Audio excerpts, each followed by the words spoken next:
Sometimes when life gets too much, at least you can always get in your car and hit the open road. Unless the thing you're trying to have a break from is being behind on your car payments. Ford Motors have just been awarded a patent where if you fall behind on your car payments, the vehicle will repossess itself and drive itself back to the showroom. Your vehicle will turn from a normal, average, everyday car into a transformer that will go and snitch on you to the people to whom you owe money.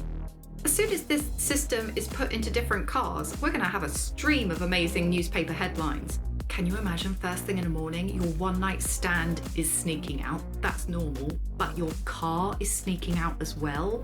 So I called the bank and I said, oh my God, my car is gone. And they said it's been possessed. And I was like, oh my God, call a priest. I wouldn't have minded, right? But when the car drove off, it still had the caravan attached. That's fucking theft.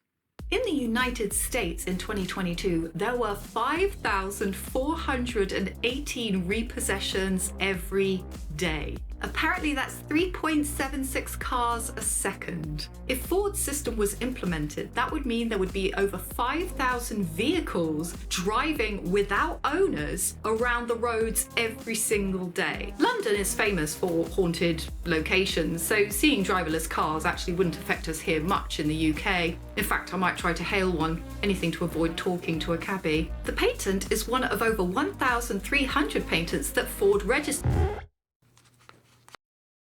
with the United States Patent Office in 2022. The repossession system was not the only idea. Every time you grip the steering wheel, it runs a fingerprint scan, credit score analysis, credit card operated door locks. If the car determines you've fallen below a certain credit threshold, it will eject you. We call it the poor piece of crap ejector seat. I think a patent they should put forward is microdosing people with mushrooms through direct contact with the steering wheel. The reason why Ford Motors want to do this is they say that it will avoid confrontation. When repo teams and bailiffs turn up at a property, shit's gonna go down. Nobody wants to have their car taken away, and here's this person with a tow truck and a can-do attitude. When you get a car, it's such an amazing sense of freedom. You want to hit the open road. You don't want to be tied to documents. You want to be a rebel without a clause. Hey, come on. Let's admit that sometimes when repo men turn up, there is confrontation. We're saving people from broken thumbs. We're saving people from intimidation. The car will quietly, discreetly remove itself. You are not bothered by the car leaving at all. If a car starts self-driving to return itself to a showroom or a scrapyard, what if it passes through somewhere where a charge is incurred? Who's liable for that? Ford? When the car repossessed itself, it drove through the middle of London. It joined the Pride Parade. I got a bill for congestion zone charges and 12 margaritas. Repossessions are on the rise so much that there aren't enough people to actually collect all the vehicles that need to be brought in. And you can understand that because not every repossession is a success. There's only so many times you can be called a cunt and have people threaten to physically assault you, find out where you live, before you decide, you know what? Keep the car, I'm going to have a hot chocolate and watch Hoarders. I fucking hate bailiffs. When the bailiffs come, you got to be all like full frontal cunt, like cunt. You got to give them the fear of fucking God. Because if you do that, they respect it, they sit you down, make a payment plan. If you're like, oh, come on in, cup of tea, they'll just nick your motor. Ironically, the people who are going to be out of a job are the bailiffs, because this system completely removes the need for repo men, bailiffs, bounty hunters, Mandalorians to turn up. At least you can talk to that person and try and work out something. But if you don't, then your car's just going to disappear like a cat that knows that you've run out of tuna. The repo team, they're people too. And when you give them a sob story, oh, my kids have got to get to school. Oh, suddenly everything's more expensive. Oh, the financial crisis. Oh, the cost of living. Gas has gone up. There are so many conspiracy theories out there. This system will repo the truck. It doesn't care if your kids don't get to go to school. Yeah, they got this system, mirror credit card maneuver. The patent has been awarded, but they haven't named the system yet. May I recommend the Payment Accountability Repossession Electronic Navigation Transport System? Parents! Because if you have your parents in the car, you can't get away with anything. If my parents were actually in that car, we wouldn't drive anywhere. It's like having 3 different sat-navs. You've got the real sat-nav, then you've got dad telling you the way he thinks he should go, and then you've got mum correcting him. No. This system could be used in a variety of different vehicles. A sedan, a sports utility vehicle, a truck, a van, a bus, an electric vehicle, a battery electric vehicle, a hybrid vehicle, a driver-operated vehicle, a semi-autonomous vehicle, or an autonomous vehicle. You have to hope they won't put it in wheelchairs. A fun feature of this system is that if the vehicle has too many miles on it, instead of driving itself back to the showroom or a forecourt where it can be resold, it will drive itself directly to a scrapyard. So my first husband left because I was spending too much of his money, and then my boyfriend left because I was spending too much of his money, and then my car left to throw itself into the crusher in the scrapyard. Everything I love leaves me. It's a little bit like the car has become self-aware long enough to realise how futile and pointless life is. I'd like it if the cars became self-aware long enough that they could meet up with other cars, and instead of being depressed, they could maybe join in together and go on little road trips. Instead of Thelma and Louise, it could be Herbie and Christine.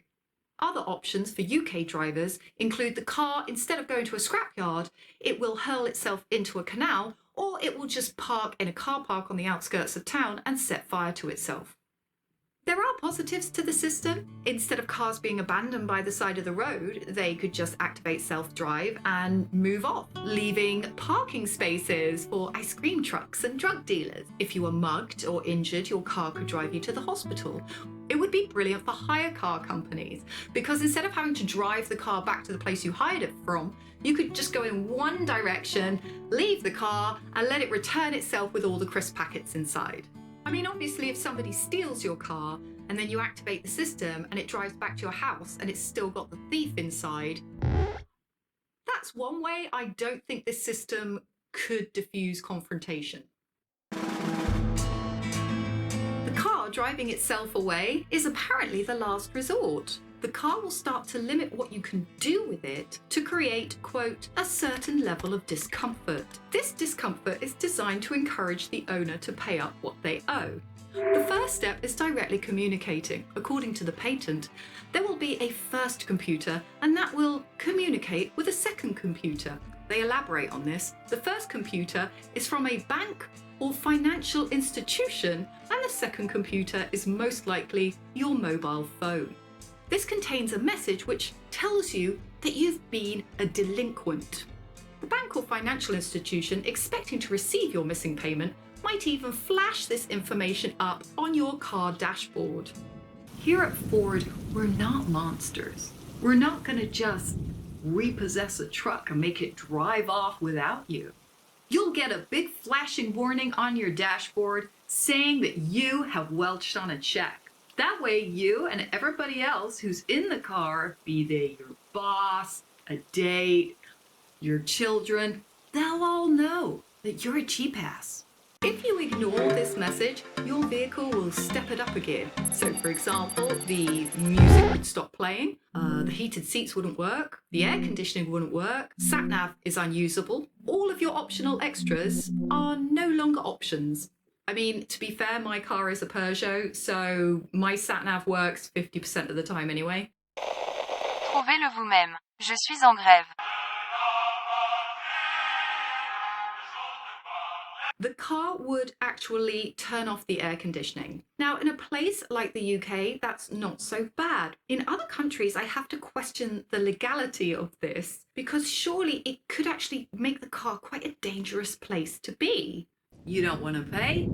Fine. Maybe you don't like to open your windows. You don't get any music. Maybe the airbag will fail to deploy. The repossession system computer may execute the first step of the multi-step repossession procedure by activating an audio component in the vehicle, for example, a radio, a beeper, or a chime. Activating the audio component can involve configuring the audio component to emit an incessant and unpleasant sound every time the owner is present in the vehicle. This is a slightly worrying element of the patent. We've now taken a jump. We've gone from Ford shutting down the extra elements of the vehicle you're in to actively aggravating and provoking the driver trapped inside this little hot metal cage where you can't play any music, you can't open the windows, you can't use the sat nav. And now they're gonna what? Play the sound of jackhammers every time you're in the car? Oh, I'm sure that the number of road rage incidents won't go up. I mean, what constitutes an unpleasant and incessant sound, I suppose, is different for everyone. And the car kept making this really annoying sound. I said to my husband, "Can you hear that really annoying sound?" And he was like, "No." And I was like, "Listen." And he was like, "No." And if mechanical items becoming stubborn and difficult to use are a sign of financial insolvency, then I know several vending machines whose owners are clearly penniless. The patent also talks about the idea of geofencing, limiting where your car can drive, because their idea is, oh, well then, we'll just stop you from going anywhere useful. You can only go to work and back. So now the bank needs to know where I work, when I work, and it's going to stop my car from being able to drive off anywhere else. What if you work at a strip club and you're the chef? So yes, you drive to a strip club every night, but it's to cook food in between masturbating. So you have to store a small amount of personal information in the vehicle. Does that really compare to being able to go out on the open road? I thought in buying a car, I just say, I want that car. No, I've got to give them my bank details, where all my previous addresses, blood type, star sign, all my allergies. In the patent, they also suggested making the car unusable at weekends. Do these people who have designed this system never go out at the weekends, never get served by waiting staff, never have their food cooked for them by chefs, never have comedians perform on a stage for them? They never turn up at A&E and expect doctors to work. No, nobody works at weekends.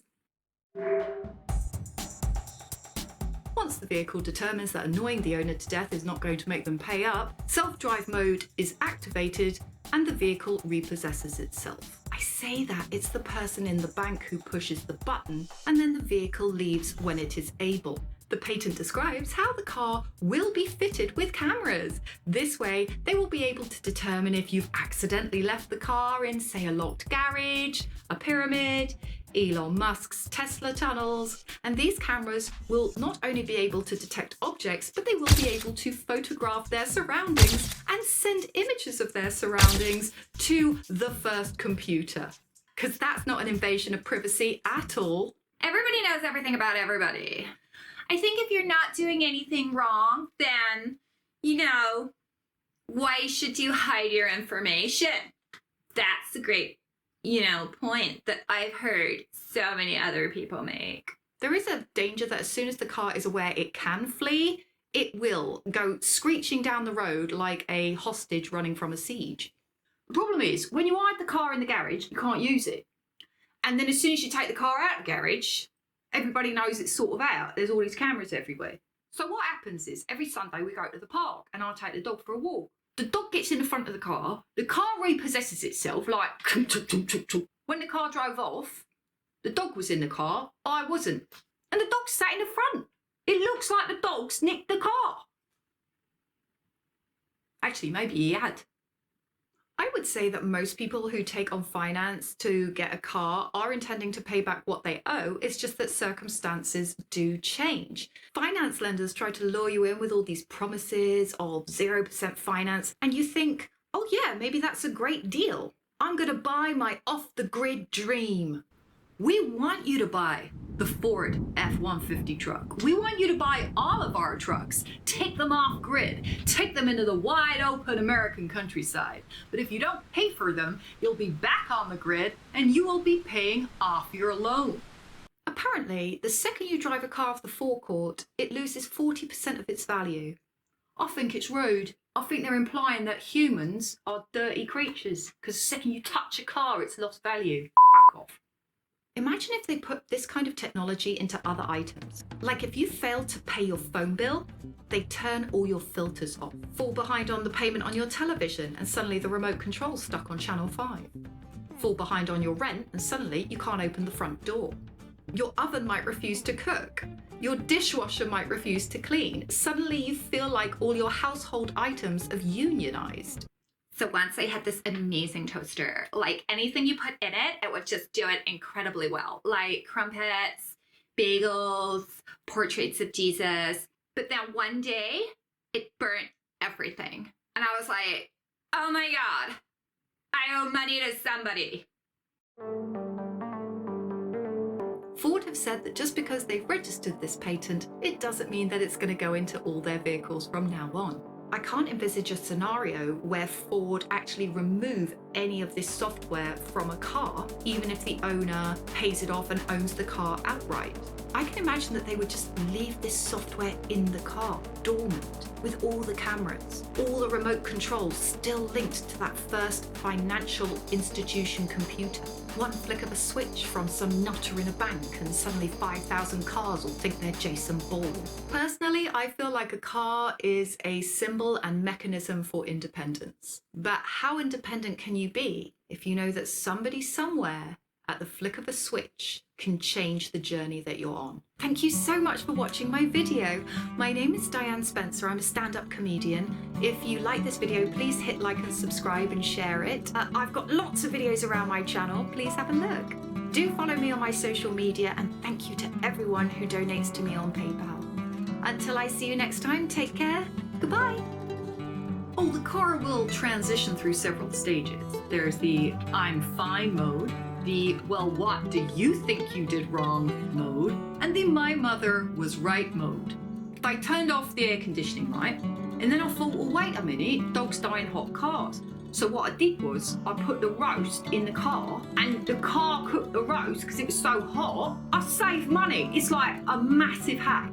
So when I had my second truck, and that got repossessed. I was pregnant at the time and we were driving to hospital, and I always said I would name the baby after where she was born. So I called her City Motors.